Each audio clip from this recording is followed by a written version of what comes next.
Tonight, Miami has made history.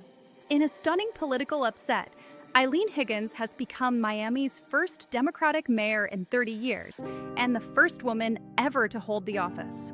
She is also the city's first non-Hispanic mayor since the 1990s. Higgins, a 61-year-old former county commissioner, defeated Republican Emilio González in Tuesday's runoff election, ending a decades-long stretch of GOP influence in a region that only recently swung heavily toward Donald Trump. And make no mistake, this election was more than local.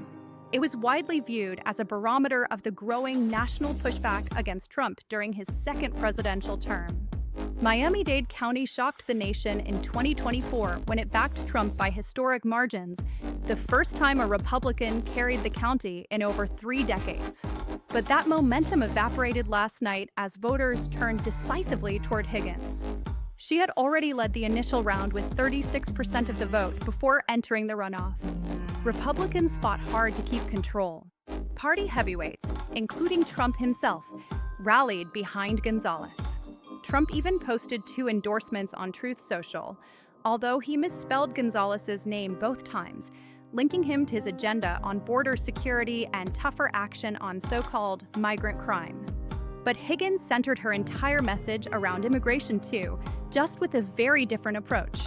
She framed the race as a direct referendum on the president's policies, including his support for Governor Ron DeSantis' controversial Alligator Alcatraz, immigration jail, and the rollback of TPS and humanitarian parole programs for groups like Venezuelans, Haitians, and Cubans. Her message resonated powerfully in a city where 57% of residents are foreign-born.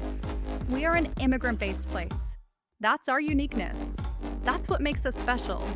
When Higgins is sworn in, she will become Miami's first Democratic mayor since 1997, when Xavier Suarez, father of the outgoing Mayor Francis Suarez, last held the seat. This victory adds to a growing list of Democratic wins nationwide.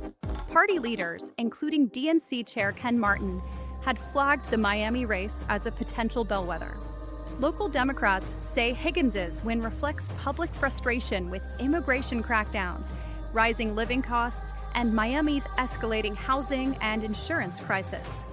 Grassroots organizers reported making over 300,000 phone calls in support of her campaign, a massive push to re-energize Democratic voters in a state that has leaned increasingly Republican. As of Tuesday evening, Higgins was leading by about 19 percentage points, according to the Associated Press, a decisive end to one of Miami's most consequential mayoral races in decades. Eileen Higgins' victory is not just historic, it signals a major shift in the political landscape of South Florida. We'll be watching closely to see how this reshapes Miami's future. Subscribe to AwareTimes for more of the latest breaking news and in-depth updates.